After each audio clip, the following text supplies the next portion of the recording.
Bonjour tout le monde, je me présente, c'est Chef Iloubna, étudiante à la FSTM, Master Management de la qualité et sécurité des aliments. Pour notre journée de MQSA qui a été organisée sur le titre La sécurité alimentaire santé de l'avenir, j'ai choisi moi-même comme thématique les explosions de poussière dans le stockage agroalimentaire. On commence d'abord par une introduction généralisée qui dit que le phénomène d'explosion poussière concerne tous les secteurs agroalimentaires et survient sur tous les sites et les phases de la production jusqu'à l'expédition. Les établissements les plus concernés par ces accidents sont principalement les unités de stockage alimentaire. Alors, une explosion est définie comme une transformation rapide d'un système s'accompagnant d'une libération brutale d'énergie. Concernant le mécanisme d'explosion de poussière se base sur la présence d'hexagones. Qui dit hexagone dit la présence d'un comburant qui est en général l'oxygène de l'air, plus de poussières combustibles telles que le céréal dans le domaine agroalimentaire. Ces poussières doivent se mettre en suspension dans et présence d'une source d'inflammation et un domaine d'explosivité parce qu'une explosion est incapable de survenir que si la proportion de combustible dont le comburant est inclus dans son domaine d'explosivité.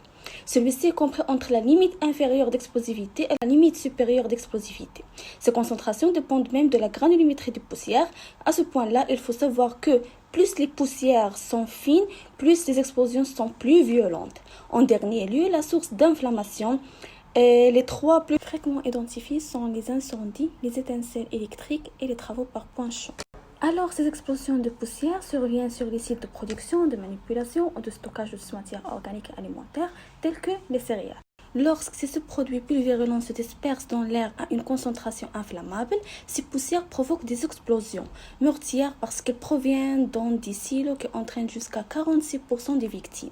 Pour les équipements mis en cause dans ces explosions sont plus de 30% des travaux en point chaud et 25% des étincelles électriques et électrostatiques. À ce niveau-là, je vais citer des points très importants. Premièrement, c'est que la mise en œuvre de produits pulvérulents combustibles peut entraîner dans certaines conditions la formation d'atmosphères explosives. Les activités du bois et de l'agroalimentaire comptabilisent à elles seules près de 3/4 des explosions recensées. Les dispositions de code de travail en matière d'évaluation et de prévention des risques associés au ATEX doivent être appliquées bien sûr pour la protection des actionnaires et de l'environnement.